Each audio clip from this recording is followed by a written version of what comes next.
네, 앞서 속보로 전해드렸죠. 북한이 남북을 잇는 동해선, 경의선 일대 도로 가운데 일부 구간을 폭파했습니다. 군 당국은 북한의 혹시 모를 도발 가능성에도 대비해서 경계와 화력 대기 태세를 격상했습니다. 김대겸 기자입니다.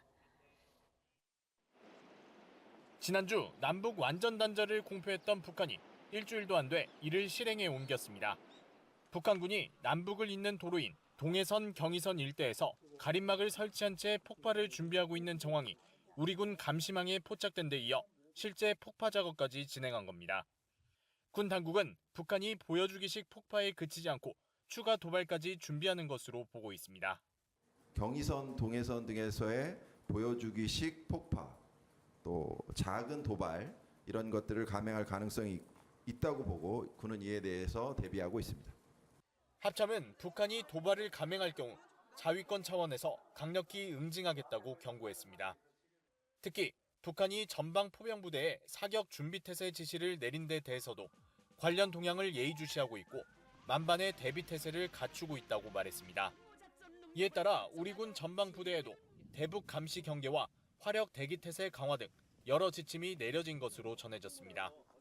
예기와 작전 지침 변경에 대해서는 말씀드릴 수 없고 군이 선조치 후보고하고 강력히 대응하도록 하는 훈련과 지침들은 하달되어 있다고 말씀드리겠습니다.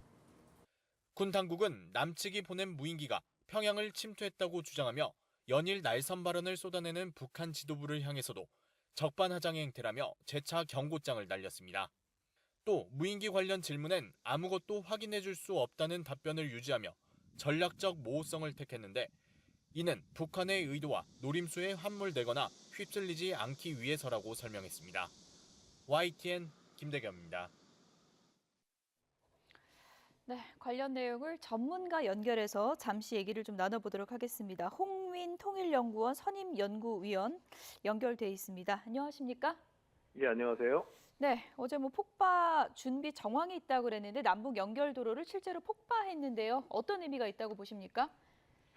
네, 일단 굉장히 상징적 행보라고 볼 수 있습니다. 그 말은 뭐냐면 실제 이미 이 남북한 동서해상에서의 경의선, 동해선 폐쇄 조치, 그다음에 거기에 대한 단절 조치는 이미 공사 형식으로 다 이미 이루어졌는데 이것을 폭파라는 거를 동원해서 이제 일단 더 확실하게 보여준다라는 측면은 상징적으로 지도부의 단절 의지가 강하다라는 것, 그리고 지금의 한국의 태도에 대한 불만 표시, 이것이 복합적으로 나타난 어떤 그런 현상이 아닌가라는 생각이 듭니다.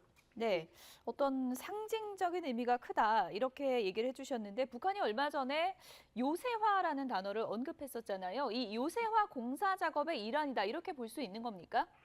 예, 맞습니다. 이제 북한이 실제 총참모부의 이름으로 보도 형식을 취해서 이제 발표한 내용에서도 이 방어 축성물로 요새화 공사를 진행하겠다라고 했고 이제 그 과정에서 폭파도 이루어질 예정이다 뭐 이렇게 얘기를 했었거든요. 예. 다만 이제 이런 것들로 봤을 때 이 기존의 남북한이 연결되는 주요 통로였던 곳을 완전하게 장벽화시켜서 차단하고 그 뒤에 그것을 철저하게 막는 병사들과 군 병력들이 주둔하면서 요새화를 시킨다라는 아마 이제 개념으로 볼 수 있을 것 같습니다. 예. 남북 간의 이 연결 도로가 사실 남북 관계가 굉장히 이제 부침이 있었고 또 관계 개선을 위한 노력의 또 긴 역사도 있는데 그 긴 역사를 또 상징하는 곳이라고도 할 수 있을 텐데 역사적으로 어떤 의미가 있는 건지도 좀 다시 한번 짚어주시죠. 예, 이게 남북한이 사실 우여곡절이 있었지만 어쨌든 긴 시간에 걸려서 여러 협의와 그리고 실질적인 물리적 작업을 통해서 경의선, 동해선 양측의 철도와 도로를 연결하는 작업을 긴 과정을 통해서 이제 완수를 했었습니다. 특히 이제 경의선 같은 경우는 개성에서 평양 고속도로까지 이제 이어지는 굉장히 긴 어떤 171km에 달하는 거리에 해당되고요. 그다음에 이제 동해선 부분은 고성에서 원산까지 이어지는 소위 107km를 북측으로 연결시키는 그런 굉장히 대장정의 작업이었습니다. 그렇기 때문에 이게 이제 남북한이 경제 공동체를 이루고 경제 협력을 하는 주요한 어떤 동맥과 같은 그 역할을 한다라는 걸 전제로 해서 이제 만들어졌고 예. 더 나아가서는 유라시아로 연결되는 긴 그 운송로를 만든다라는 구상까지도 포함되는 그 구상 아래에 이루어진 것이기 때문에 예. 상당 부분 역사적 의미뿐만 아니라 남북한이 같이 공동 구상하고 같이 연결을 했던 같이 공동 작업을 했던 산물이라는 점에서 매우 귀중한 남북 교류협력의 그 어떻든 이정표였다. 그런데 이제 그것이 사실상 이제 완전히 차단되는 것 이상으로 이제 완전히 폭파가 됐기 때문에 역사 속으로 사라졌다고 볼 수 있는 거죠. 예. 현재 우리 군에서는 뭐 감시 및 경계 태세를 강화하고 있다. 이런 내용도 전해졌는데 뭐 육로 폭발로 인해서 국지적 도발 가능성이라든지 뭐 그런 거는 없는 걸까요? 어떻게 보십니까? 예, 그 가능성은 그리 높지 않다고 보여집니다. 일단 북한이 총참모부 이름으로 그 동서해상에서의 방어 축성물을 요새화하겠다라는 이미 공지를 한 상태였고, 예. 이 상태에서 미군에게까지 이제 그 전화 통지문을 발송한 상황이었기 때문에요. 예. 이게 자체가 뭐 갑자기 없던 계획 그리고 통보도 안 한 행동을 한다라는 개념은 아니라서 일단은 뭔가 그 미군에 통보하는 그 절차성을 통해서 정전협정 안에서 뭔가 행동을 하겠다라는 그 부분은 아마 계속 유지를 하려고 하는 것 같습니다. 그리고 실제 오늘 김정은 위원장이 그 자신의 그 군 수뇌부 일부를 데리고 그 회의를 했는데 그 예. 나온 군사 내용들을 안전 보면 협의회 말씀하시는 거죠? 네네네. 예. 그 회의를 했는데 사실 이제 그 과거와 같으면 아마 당중앙 군사회의 같은 공식적인 군사기구 최종 결정기구를 통해서 뭔가 결정하고 수행을 한다는 차원으로 이제 아마 메커니즘을 만들 수도 있거든요. 그렇게 예. 된다면은 뭔가 결정을 통해서 뭐 교전도 감수하겠다 뭐 이런 방식의 이제 결정이 나올 수 있는데 예. 사실 오늘 회의는 그런 차원이 아니라 보고를 받고 사태를 갖다가 파악하는 쪽에 초점을 맞추고 있습니다. 그리고 어떤 추가적인 어떤 행동을 하겠다라는 결정이 나오진 않았거든요. 그래서 예. 따라서 오늘 회의로만 봐도 북한이 확전 의사는 없다. 그리고 계속 줄기차게 북한이 공격을 선제적으로 하겠다라는 의사는 없다라고 이제 밝혀왔기 때문에 지금 국면에서는 이제 그 가능성은 일단 없다고 봐야 되고 또 최근에 그 유엔사가 이 문제와 관련해서 관심을 갖고 다시 이제 조사를 한다라든가 들여다보기로 했기 때문에 예. 어떤 면에서는 이런 미국의 개입, 그러니까 미국이라고 하면 유엔사의 개입이죠. 그리고 정전협정 차원에서의 이 조사가 이루어지는 이런 국면이 전개되면은 사실상 추가적인 도발이나 이제 긴장보다는 이 조사에 어떻든 이제 좀 초점이 맞춰주는 쪽으로 가지 않을까라는 생각이 듭니다. 예. 북한이 최근에 뭐 전방 지역에 철책을 두르기도 했는데 이번에 남북 연결도로 폭파한 게 뭐 좀 즉흥적인 걸까요? 아니면은 철책을 두르고 이전부터 좀 단계적으로 준비한 계획일까요? 그러니까 전체적인 그 남북한을 두 국가로 완전히 분리하겠다라는 그 기조 아래서 아마 예. 장벽화는 기본적으로 계획이 이루어졌던 것으로 계획이 있었던 것으로 보여집니다. 예. 거기에 따라서 이게 워낙 대규모 작업이죠. 한 250km의 휴전선 일대를 완전히 장벽화하는 것 자체가 힘들기 때문에 일단 남북한이 주요한 통로를 이용했던 곳들을 우선적으로 막는다. 그리고 가장 주요한 요충지 중심으로 이제 막는다라는 아마 계획을 갖고 아마 진행된 것으로 보여집니다. 다만 이 그 장벽화 자체가 이런 폭발하는 형식을 통해서 과연 이루어져야 되냐의 문제는 좀 다른 차원의 문제로 보여집니다. 과거 이제 북한이 그 9.19 군사합의를 한 이후에 GP에 대한 시범 철수를 할 때도 역시 작은 구조물임에도 불구하고 폭파 형식을 빌렸는데 예. 그 폭파 형식을 빌렸던 이유는 실제 그 폭파가 필요해서가 아니라 폭파하는 장면을 연출함으로써 자신이 GP 철수와 같은 9.19 군사합의에 대한 존중, 9.19 군사합의에 대한 합의 이행의 의지를 보여주는 어떤 그런 의미였거든요. 예. 그래서 아마 이제 북한이 이번에 택한 이런 폭파 형식도 자신의 어떤 그 단절 의지 그리고 최근에 한국에 대해서 갖고 있는 불만을 표출하는 방식으로 약간 퍼포먼스 형식으로 아마 연출된 것이 아닌가라는 생각이 듭니다. 예. 북한이 뭐 요새화를 선언하고 철책을 치고 지금 남북 연결도로를 폭파하고 이런 거는 북한 주민들에게 대내적으로 좀 홍보를 할 거라고 보십니까? 어떻습니까? 네, 이제 북한에는 아마 최근에 이제 두 국가를 이제 지도부가 선택하고 그 길로 가는 것에 대해서 나름대로 이제 북한 주민들에게 설득력을 이제 얻어가려고 단계적으로 이런 소식들을 계속 보도를 하고 있는 상황입니다. 내부적으로. 그렇기 때문에 아마 최근에 어떤 한국의 무인기와 관련된 어떤 문제라든가 이것도 예. 이제 각 공개를 하는 상황이기 때문에 예. 아마 이제 이렇게 단절과 그 폐쇄를 갖다가 가장 강력하게 표현하는 이런 내용들은 아마 보도할 가능성이 매우 높지 않은가 생각이 듭니다. 예. 오늘 앞서 이제 말씀하신 것처럼 김정은 위원장이 국방과 안전 분야 협의회를 이제 소집했고요. 북한 매체들이 이제 김 위원장이 강경한 입장을 표명했다고는 했는데 이제 어떤 내용을 밝힌 건지는 구체적으로 지금 알려지진 않은 상황이거든요. 이 협의회에서 어떤 내용이 구체적으로 나왔다고 볼 수 있는 겁니까? 우선 이제 그 참석한 사람들의 면면을 통해서 추론을 해볼 수 있는데요. 그리고 예. 보고 내용도 역시 간략하게는 소개됐거든요. 예. 일단 조춘영 그 당 군수공업부장이 참석을 했기 때문에 아마 이제 무인기가 그 침범을 해서 영공이 뚫렸으니까 대공망이 완전히 뚫린 거거든요. 그래서 이 대공 체계, 무기 이와 관련된 아마 이제 상황을 보고 받았을 가능성이 있고 이것을 개선하기 위해서 어떤 대공 무기체가 필요한지 그리고 만약에 동일 수단, 그러니까 소위 무인기를 동원해서 그 응징을 하게 된다, 또 보복을 하게 된다면 어떤 무인기 시스템을 가지고 공격할 수 있는지 여기에 대한 아마 사항들을 파악하는 부분이 아마 주요하게 있었을 테고 거기에 대한 질책도 아마 같이 따라갔을 것으로 보여집니다.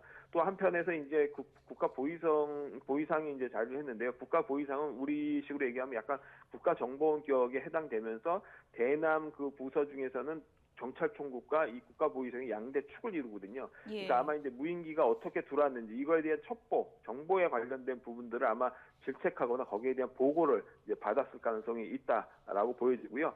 또 그 외에 이제 그 경찰총국 같은 경우에는 대남 관련돼서 지금 추진하고 있는 뭐 남북한 단절, 소위 이제 이런 육로와 철로를 갖다 막는 작업이라든가 대남 공작적 차원에서 어떻게 접근해야 되는지 문제를 아마 보고를 받거나 거기에 대한 이제 과업을 지시하는 방식으로 갔을 것입니다. 그래서 강력하게 뭔가 주문을 했다라는 거는 뭔가 남쪽에 대해서 공세적으로 뭔가 그 향후에 도발성 행동을 하라는 의미도 내포돼 있을 수 있지만 예. 그것보다는 아마 향후 대책적 측면에서 내부적으로 지금 여러 취약성이 드러났기 때문에 그 취약성을 어떻게 이제 향후에 대책으로 수립할지 이 부분들이 아마 중점적으로 논의되지 않았을까 생각이 듭니다. 네.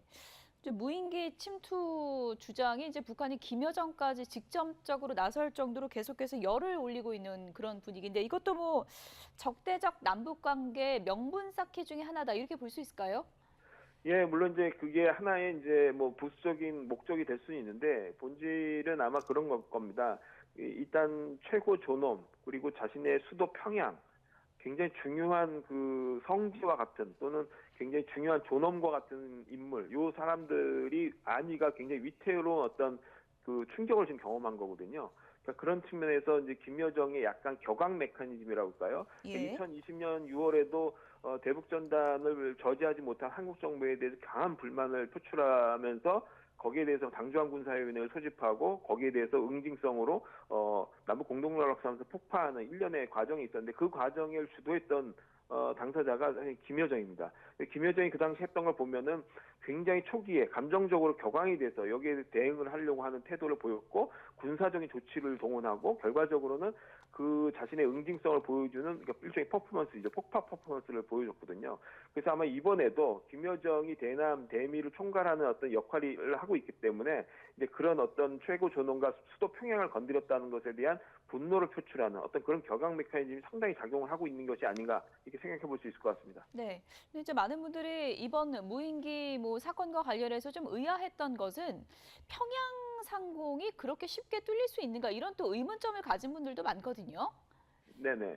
그건 어떻게 뭐, 보세요? 예. 예, 그 평양에 굉장히 그 대공 화학기들이 굉장히 밀집돼 있습니다. 그러니까 북한 전역에서 가장 밀집도가 높고 전 세계적으로 한 도시에 이렇게 대공 방공망이 촘촘하게 있는 경우는 사실 거의 없을 정도죠. 그렇기 때문에 그만큼 이제 대공 체계는 잘 갖춰져 있는데 이 무인기라는 특성이 갖는 것 때문에 이 기존의 대공 어떤 체계가 사실상 무력했다라고 볼 수 있을 것 같습니다. 왜냐하면 이 무인기는 다 아시다시피 지금 현재 우크라이나 전장에서도 굉장한 그 변수로 작용을 하고 있고 중동 현장에서도 굉장히 중요한 무기로 사용되고 있습니다. 그만큼 감지도 어렵고 또 대응하기엔 너무 규모도 작고 그 소형이라서 그것을 막아낼 수 있는 물리적 어떤 그런 그 시스템이 아직은 개발이 확실하게 돼 있는 상태가 아닙니다. 전 세계적으로. 예. 그렇기 때문에 북한이 아무리 대공 미사일 체계를 기존에 많이 갖고 있더라도 그 자체만 가지고는 무인기가 지금 갖고 있는 어느 특성을 반영해서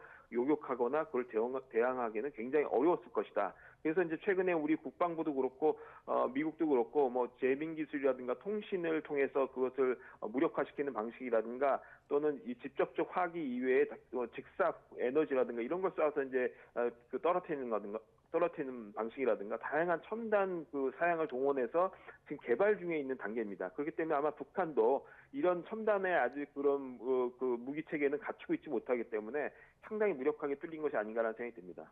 예. 김여정 부부장이 직접 이렇게 밝혔습니다. 민간이 아니라 군부다. 대한민국 군부가 무인기 침투시킨 거 다 알고 있다. 이렇게 강력하게 이제 주장을 했는데 그에 따른 또 뭐 명백한 증거 제시는 안 하고 있거든요. 북한의 속내가 뭐라고 보십니까? 그러니까 증거라기보다는 심증을 확신으로 이제 굳혀가는 그런 개념이라고 보는 게 맞을 것 같습니다. 그러니까 예. 이 완전히 확증할 만한 어떤 증거가 있으려면은 동체를 확보해야 됩니다. 무인기 동체를 확보를 하거나 최소한 그 흔적이라도 가지고 있어야 되는데 그것을 확보 못한 상태에서 그 열상 카메라로 찍은 거 그 사진 한 장만 희미하게 가지고 있는 상황이거든요. 그렇기 때문에 자신들도 확정할 수 없는 상황에서 한국이 전략적 모호성을 취하니까 그 전략적 모호성을 취하는 태도 자체를 의심을 계속하는 것이고 거기에 대해서 한국에서 나오는 여러 발언에 대해서 일종의 이제 격앙된 것이 같이 합쳐지면서 아예 주범으로 몰아가는 방식으로 지금 가고 있는 것이 아닌가라는 생각이 듭니다. 예. 일단 북한이 지금 뭐 남북 관계 단절 그리고 뭐 적대적 이익 국가를 내세우고 있는 그런 상황인데 얼마 전에는 이제 최고인민 회의에서 이제 헌법 개정 얘기도 있었는데 통일 문구는 삭제가 된 건지 이게 명백히 지금 드러난 건 아닌 거죠?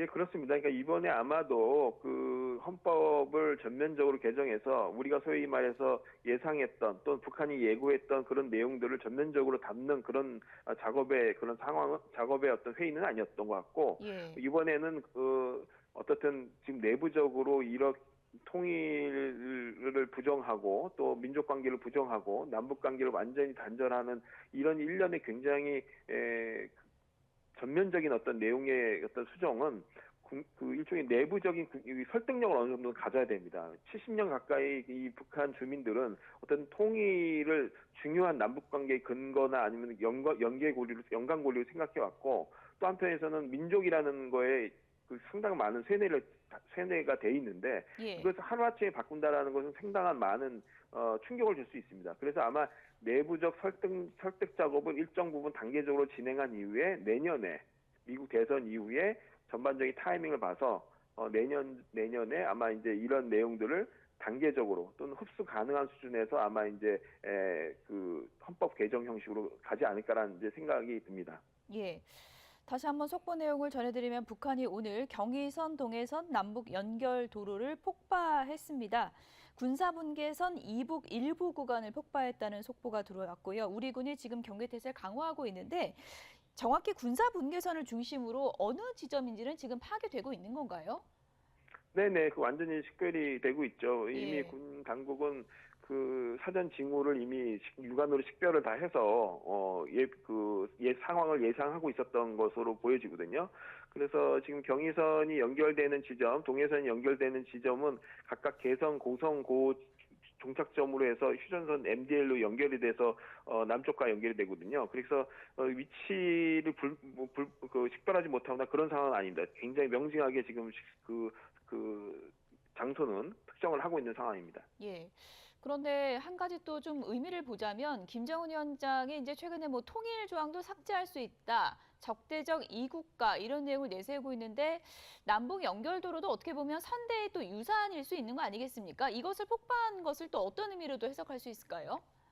예, 김정은은 사실 상당 부분 이제 뭐 좋은 말로 하면 실용적인 거고 어떤 면에서 상당히 실리적인 차원으로 정책을 운용하는 어떤 특징이 있습니다. 그 말은 뭐냐면 선대의 어떤 유운이라든가 선대의 정책적 성과라고 얘기되는 것이라도 자기 시대의 정세에 맞지 않거나 자기 시대의 어떤 국가 관계에 맞지 않으면은 명확하게 거기에 대한 단절을 표시하는 그런 패턴을 보여주고 예. 있습니다. 그만큼 이제 자기 이익에 바로 직면한 이익에 더 집중하는 편이고 과거의 어떤 유산에 대해서는 과감히 단절할 수 있는 그런 실용성, 실리성을 갖다가 상당 부분 갖고 있다라고 이제 보여집니다. 그래서 과거 이제 2019년 10월쯤에 이제 그 금강산 관광지구를 현지화하는 과정에서도 선대의 잘못된 판단에 의해서 남북 교류협력이 이루어졌다, 경협이 이루어졌다.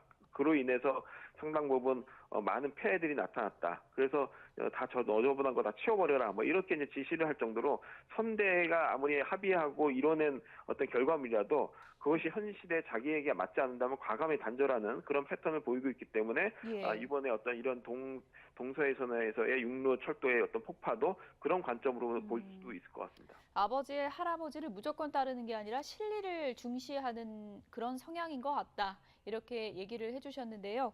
끝으로 이 부분도 좀 짚어주세요. 지금 뭐 요새화 작업 중에 일환으로 지금 남북도로 폭파까지 한 북한인데요. 미국 대선이 지금 코앞에 남은 상황에서 추가 도발 가능성 계속 얘기 나오거든요. 어떤 걸 좀 예상해 볼 수 있을까요? 그러니까 기본적으로 도발을 어떤 범주까지 보느냐에 따라 좀 달라지긴 하는데 북한이 기존에 해왔던 무기 실험이라든가 또 무기를 실전화하기 위한 훈련이라든가 이런 부분들은 충분히 남은 기간 또 이제 대선을 앞두고 또는 대선 이후에 이루어질 가능성은 높습니다. 왜냐하면 마지막으로 올해 달성해야 될 성과들을 최종적으로 더 성과화시키기 위해서 그런 행동을 할 수 있는데 그 외에 실질적으로 어떤 군사적 도발이라든가 또는 어떻든 공격성을 보여주는 차원으로 가는 거는 사실상 상당 부분 자제할 가능성이 높다 이렇게 보여집니다. 여기에는 물론 핵실험도 포함이 되는데요. 예. 그 말은 뭐냐면 대선 국면에서 어떻든 미국에게 자신의 의지나 메시지를 심어주는 데 있어서 굳이 도발을 감행하는 공격성으로 이것을 표출했을 때 얻는 이익이 별로 없다라고 판단할 가능성이 굉장히 높다라는 거죠. 그리고 최근에 북한이 뭐 내부적으로 북러와 밀착해서 러시아를 지원하는 여러 가지 지금 내부적인 그 행동들을 하고 있고 또 실제 내부적으로는 경제라든가 이런 부분에서 상당 부분 어려운 측면들이 있거든요. 그렇기 때문에 지금 전시 상태에 준하는 어떤 이런 긴장을 조성하는 거에 대해서 내부적으로 상당히 우려를 많이 하고 있다라고 보여집니다. 그래서 계속적으로 먼저 공격하지 않는다. 뭐 무력 도발할 무력 통일할 의지가 없다. 뭐 이런 얘기를 계속 하는 이유는 선제적으로는 어떻든 뭔가를 하지 않겠다라는 의사를 지금 보여주고 있는 것으로 보여집니다. 네, 어쨌든 남북 완전 단절을 가속화하고 있는 북한 움직임 짚어봤습니다. 홍민 통일연구원 선임 연구위원이었습니다. 오늘 말씀 감사합니다. 예, 감사합니다.